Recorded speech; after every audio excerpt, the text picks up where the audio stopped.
Hello, and welcome. Oh man, we have a treat today. This is something that I've been waiting to fix for quite some time, and you guys have probably seen this in a couple of the other videos that I did. My struggles to get parts are now over, so without further ado, we're going to get right into it. I think you guys saw that I got the bezel for this. I know it's in a pretty sorry state in the beginning of this video, especially as we take the hands off, the remaining hands that is. But I'm super excited to try this out today and see if we can't get this back to running order. So without further ado, we're going to just take off the minute and the hour hands. We're going to carefully put these aside.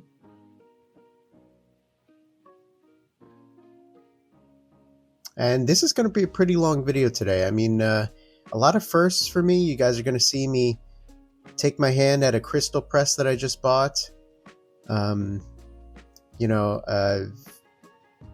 Just really getting deep into the collection of tools for all these different unique things that you have to do in watchmaking. But it's a ton of fun. Just a ton of fun.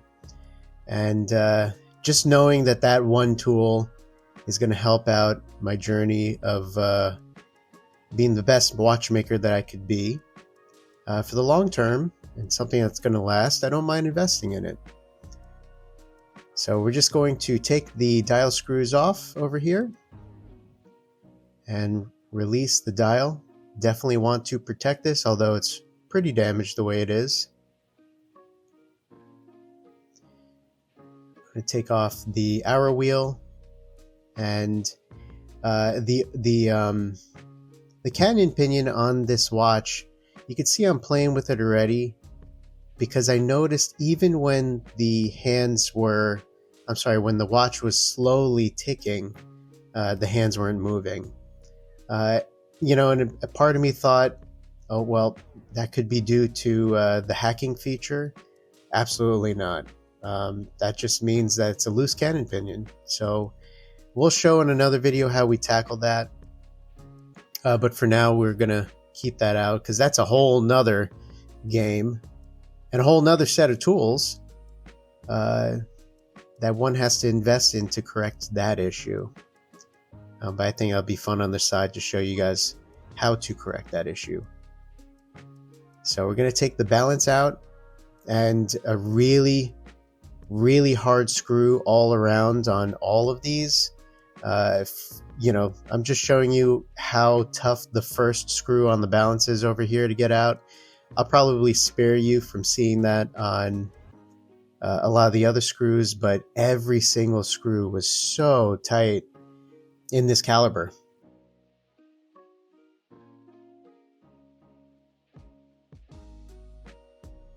So I do like to take the balance away with a little extra care.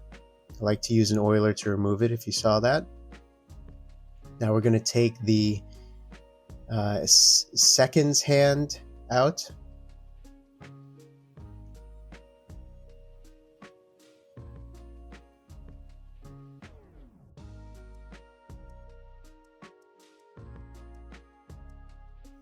And I don't have the proper tool for this. I do now, after, now in post-production of this video, but I didn't at the time of removing that, so I just used two really small screwdrivers to lift that up. And the big part of that is you just have to lift it pretty evenly, otherwise you're going to ruin that type of wheel.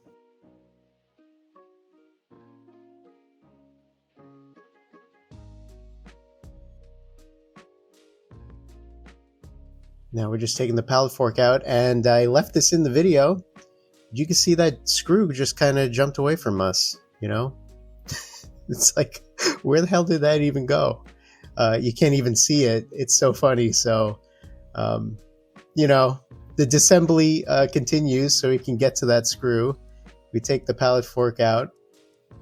We're going to take the bridge off for the escape wheel.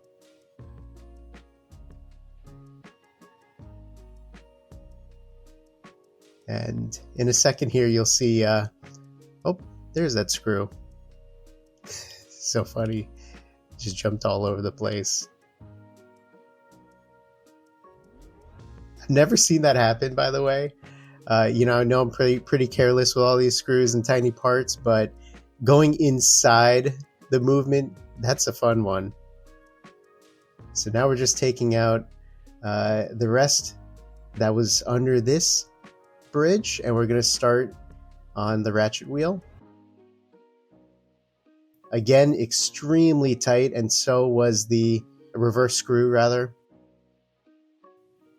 Very tight. I wasn't the one that marred up that other screw, but I think I added to the collection trying to undo it. And under the ratchet wheel, I mean, you can start to see this. It's in pretty bad shape. Everything's kind of hidden, and looks nice from a point of view where you're not taking it apart, but you start to realize how much rust is on this, that, and the other, and you're gonna see exactly what I mean when we lift off this bridge over here.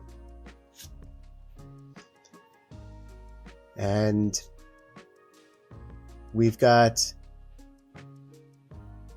the whole main barrel stuck, and the center wheel stuck as well. And clearly water went in from the crown.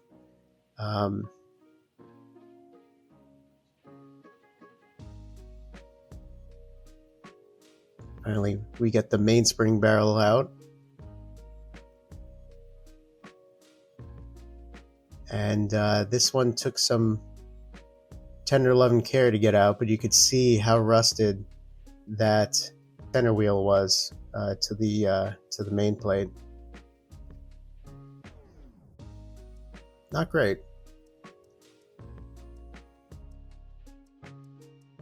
So now we're just going to take off the dial side as much as we can. And the disassembly is a little bit different, and you'll see that the reassembly is also a little bit different in order of what I'd like to do. And that's primarily around the hack.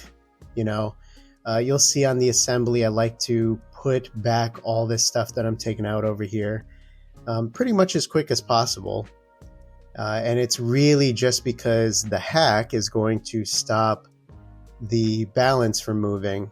So I just want to make sure that that's not going to be in my way, so to speak, when I put the wheels back in.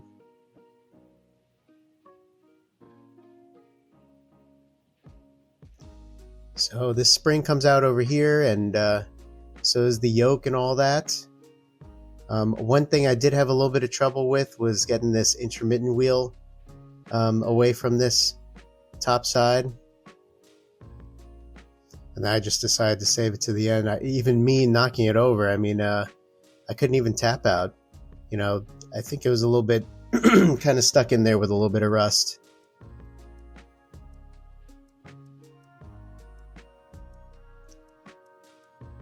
So now we're going to take the crown out, and this is probably the first of 50 times that I take the crown out and put it back in this movement in this video.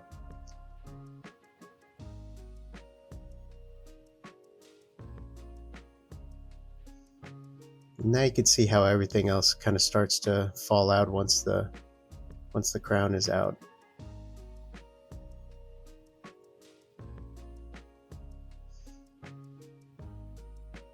And finally, we're going to give a little persuasion to this intermediary wheel and take it out. But in close inspection, you can see how much old oil and stuff is on the jewels. That center pivot does not look great. The barrel arbor, for some reason, looks a little bit oval. And you can see all this is light rust. At least it's not that bad. Some of that I wasn't able to scrape away, just like this over here. But the very, very light stuff, I did get a good amount. out.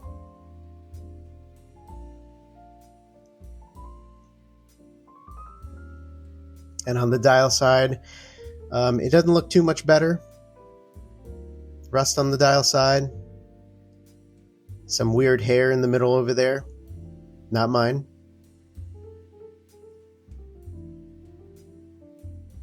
All right, so now we're going to check out some of the little parts. You know, the balance. I just want to make sure that the hairspring looks okay, and it does. Nothing wrong with that, and very thankful that the pivots are on that balance.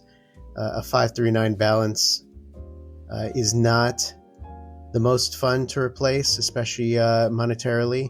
But you could see how much gunk is stuck on this center wheel and some of the other wheels over here. So much so that we're going to have to do a little bit of scrubbing. So before we do that, let's just take a look at that cannon pinion.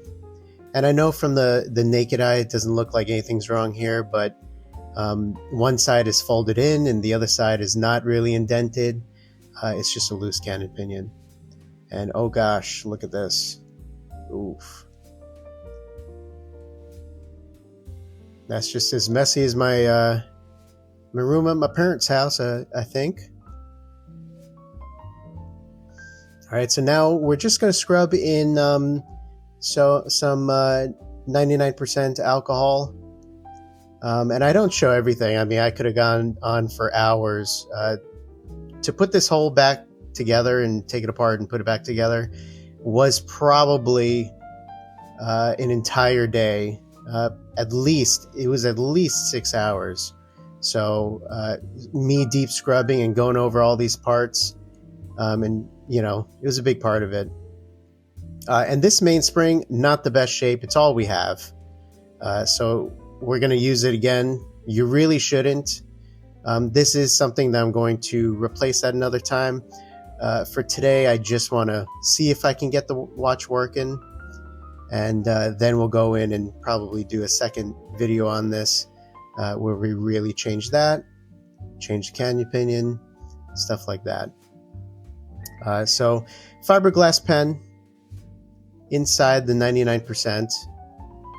And you could just see, you know, this rust in the middle, that's not going anywhere. I wish it did, but it's not. But some of the light rust is going away pretty easily. Just a little bit of persuasion. And I tried my best. I tried scraping it a little bit. There is nothing getting that rust off. That is just kind of in there. Maybe some sandpaper, but I'm kind of waiting for a little bit more skill before I tackle that. So the seconds wheel, we're just going to polish that up, and you'll notice, I mean, this is magnified to a crazy degree, but you can see just how effective it is just to once over this with a fiberglass pen. You know, the thing is, though, obviously you need to do a re-cleaning in a machine after you take a look at all these parts and kind of scrub them down. Okay, because you could take a look at all those fibers from the fiberglass pen. You don't want any of that going back in the movement. All right, and lastly, what we have over here, this is the infamous center wheel, and you could just see me scraping some rust. Not a fun job, you know, and this is also probably not the right way to do it. Maybe I could be a little bit more careful with it, but this is pretty effective. And then we're just going to polish the pivots with the fiberglass pen. After the video, I went in and saw how other people polished pivots. So I think next time I'll be a little bit better at it with a proper tool. But the fiberglass pen did a lot of work. And you can see how clean this looks. And this was not even the final.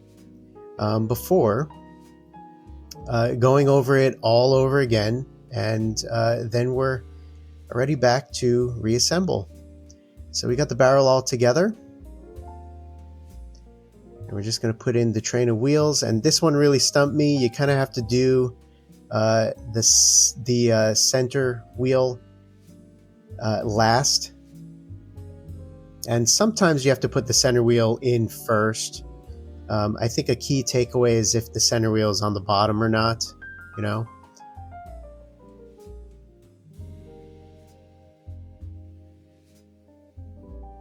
So now you just see my nice little monocle in there, and I'm trying to give a really ghost level of oiling over here before I put this top plate on. And this little trick always kind of gets me now. You know, you just tap it in and everything falls in. Although the center and the third wheel, pretty easy on this one, especially since the third wheel has a extended pivot for another wheel to attach to drive the seconds. Okay, so I know I'm not getting the best angles of me like putting in the oil on this, but I do want to show you guys how very little I use, and maybe this is even too much still, you know, but I've seen a lot of content here on YouTube, and I do think that some people leave a little bit too much oil, and that was a big problem for me. I think it's a problem with everybody, you know, beginning, is you just feel like, you know, if I leave too little, is it doing anything? But a trace amount is pretty good in a lot of cases. I think I've come to learn that. And it's always better to feel like you didn't leave enough and go back and fill the cup up a little bit more than to feel like you left too much and now it's like running down the pivot and not really doing its job but doing the opposite. So,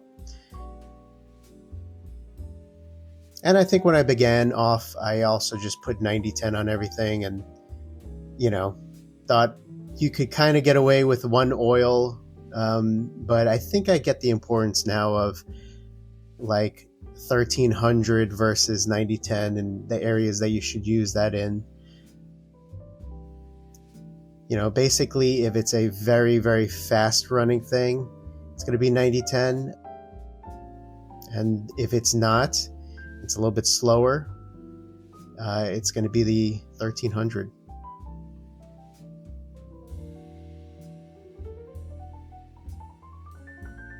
And this setting lever spring, these must be the longest screws for a setting lever plate ever. And I think part of that reason is because it's got a dual purpose. It holds in the yoke, which is kind of unique to this watch. I haven't really seen that on a whole bunch of others. They have their own post that they sit on. But really kind of cool. You know, not too much tension in the spring on this one either, which is nice because you don't feel like everything's going to pop off here and there.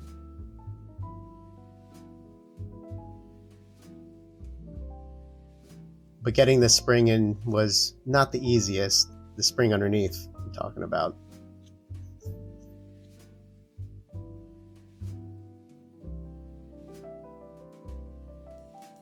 All right, so here we put in the crown, and again, the reason why I did this whole top side so far in advance of even kind of considering the bottom side is I really just want to make sure the hack is out of the way and disengaged, if you will.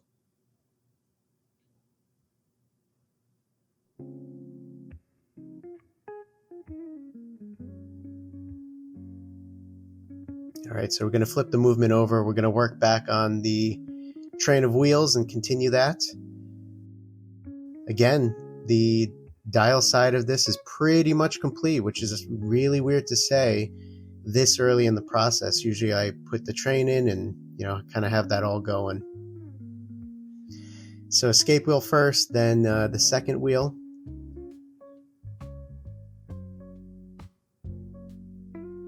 Kind of tight fit in this movement. A little juggling around and playing around. And I really don't know if this is the right installation method. Maybe this bridge goes on first before the one that holds the barrel and the center wheel. And now we're going to do my favorite method again and just give it a little tap. Inspect it. And I promise you, if you guys are having a little bit of trouble getting a train of wheels in, give it a taparoo and you might get there. For me, it works like 90% of the time.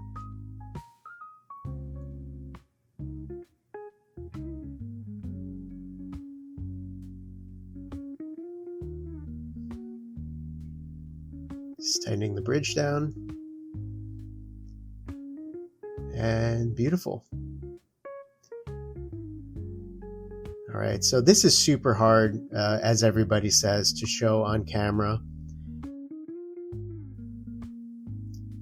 A little bit of oil on the pallet stones, and this is a different oil. This is not 9010. This is not HP 1300. I think it's 9415 or something like that. Forget the number right now, but it is a specialized oil, one that I think if you're going to properly service watches, you probably have to take the plunge to get.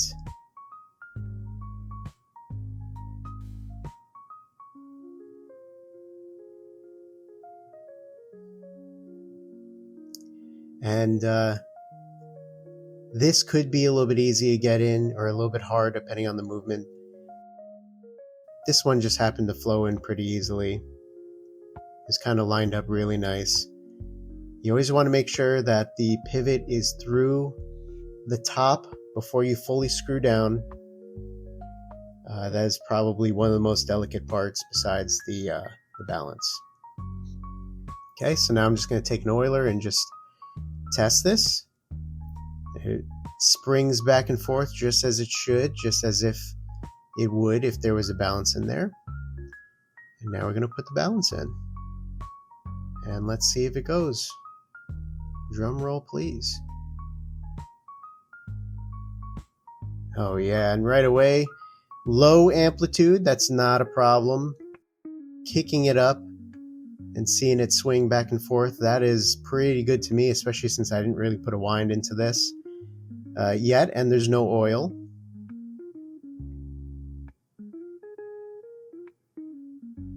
No oil on half the pivots, I should say, or jewels. And now we're going to give it a wind. And now it's really picking up. Look at that. This is after letting it sit for, I guess, a couple minutes. Okay. And I didn't show oiling the top jewel on the balance. Matter of fact, I did not. I did do the bottom one, but I did not do the top one. That is something I'm going to have to go back later and do. I knew I was going to take this watch apart again at a future date to replace that mainspring, so I wasn't too concerned, seeing as I'm going to redo everything that you see over here. And sorry for my hair in the way.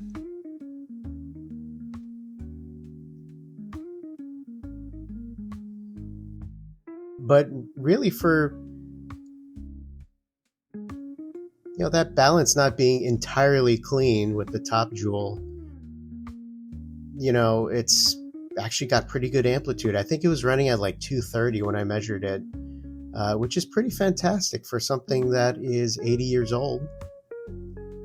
So now what we're doing is we're putting the post that the seconds hand lays on back onto the movement, and this gets tacked down by one screw. There is a side adjusting screw on this. I have not touched it, and I don't intend to do so.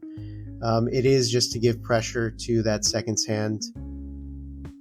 I feel like if you don't move that, you really don't need to touch it again. All right, and with the crown out, you can see the movement is stopped. That is the hacking feature. Nothing is wrong here, thank God. Had to remind myself of that about 4 or 5 times. I'm going to put the arrow wheel back on.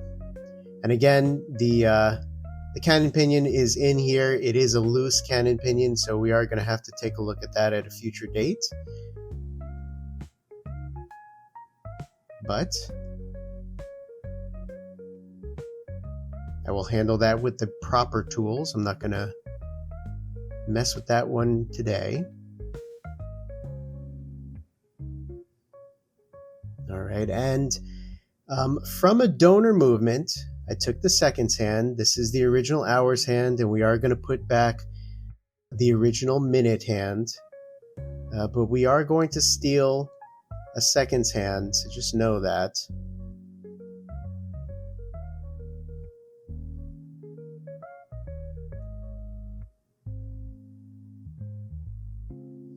We're just lining it up. I think it's kind of easy that it hacks. I mean, you don't have to worry about getting the hands to be set precisely at 12. And here is the donored seconds hand, which actually kind of matches the vibe. Got a little bit of scratched paint. All right, and now it's time to mess with my new tool. So hopefully I measured this crystal correct. And we're going to take it up in the crystal press. And I don't think that this is a tool that you should skimp on if you are going to do crystal presses. I heard some mixed reviews about the other versions of this that obviously are a lot cheaper. Okay, but easy peasy, that just went right in. And guess what? It looks fantastic. And I mean, the one thing that you can do to an old watch is put a new crystal on, and dang, it looks fantastic. So we're just going to put the back on, and I did clean the back. I didn't go crazy scrubbing it. I did clean the entire case of this watch, rather. But man, even with all its blemishes, just look at that. It's just fantastic. From 1945, can you believe that? What a beauty. 80-year-old watch looking absolutely stunning. Thanks for joining, and I'll see you next time.